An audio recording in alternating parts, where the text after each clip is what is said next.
Sige po, sige. Ito po. Hello, this. Okay. Brother. Sige po. Magandang hapon po. Sige po. Tatanong ko lang po, brother. Pwedeng dalawa? Oh, sige po. Bakit po nag-create si Allah o si Lord ng lugar na hindi napapakinabangan ng tao katulad ng ibang planeta? Para saan po yun? Bakit sa Earth lang nakatira ang tao? Yung unang katanungan yun? Unang katanungan. May isa pa. Di ba si Lord po ang nag-create ng lahat? Nung kasalukuyan nag-create siya, nasaan po si Lord? Saang lugar po siya? Di ba siya nag-create ng heaven and earth? Si Allah, God.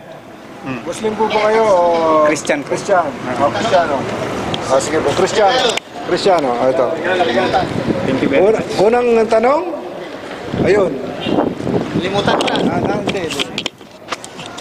Ang unang tanong ay bakit nilikha ng Diyos ang ibang mga planeta? Now, hindi napapakinabangan. At ang Earth lang ang pakinabangan.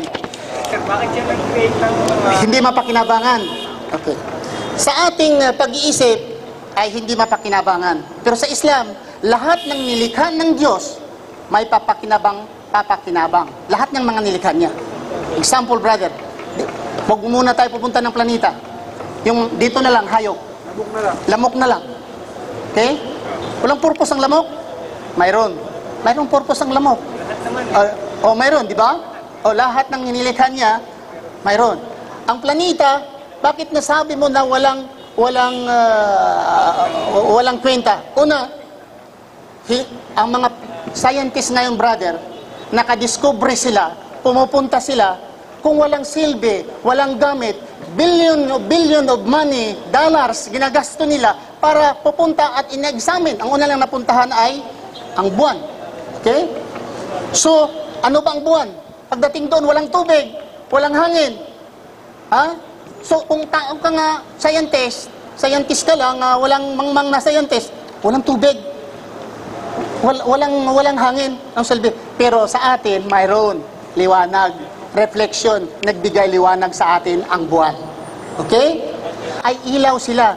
Allah said, He created the heavenly bodies, so including the planets.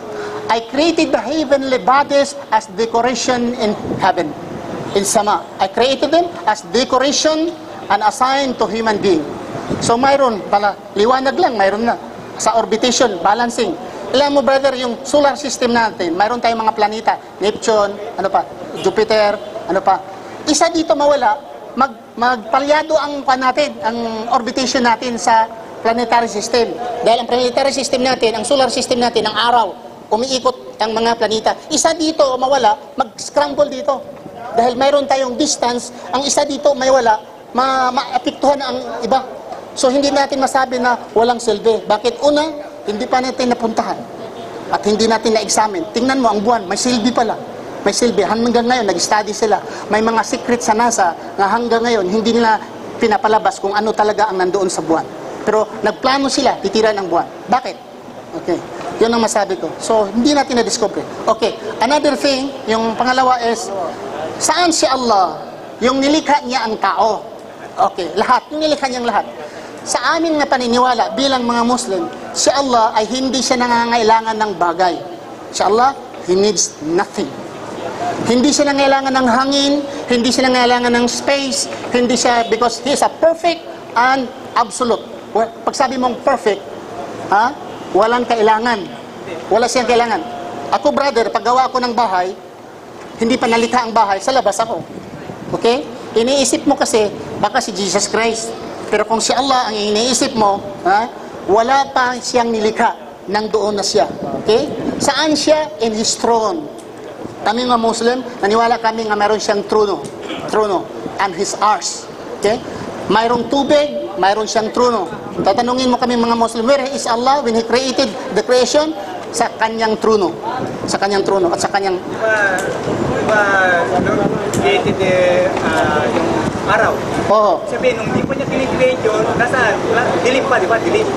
Wala pang light eh. Oo. Nasa dilim siya. Sabihin, si God o si Allah.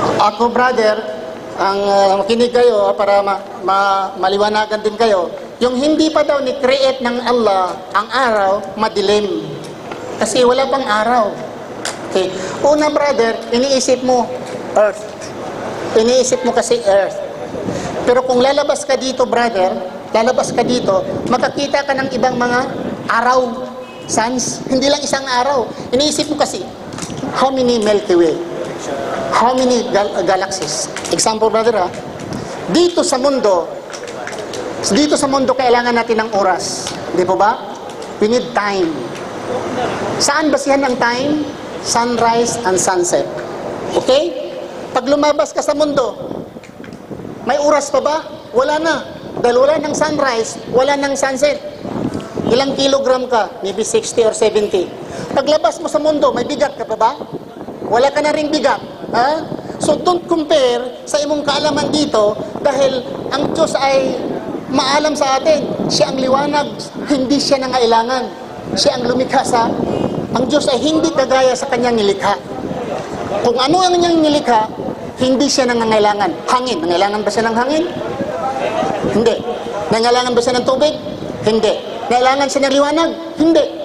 Lahat ng nilikha niya ay hindi niya kailangan. Nilikha ito para sa tao, hindi para sa kanya. Hindi nga siya nangailangan. Saan ang importante? Liwanag or yung tubig? Hindi nga siya nangailangan ng tubig eh. Paano siya nangailangan ng liwanag? Dahil ang Diyos, siya ang liwanag. Siya ang liwanag sa lahat. Siya ang buhay. Lahat ay nagmula sa Kanya. Ang buhay nagmula sa Kanya. Ang liwanag nagmula sa Kanya. Ang lakas natin nagmula sa Kanya. So, wala pa tayo, brother, wala siyang nilikha. Nandoon na sa Kanya. Siya, simula at sa katapusan. Yun po ang aming explanation bilang mga Muslim. Satisfied po kayo sa sagot niyo, sir?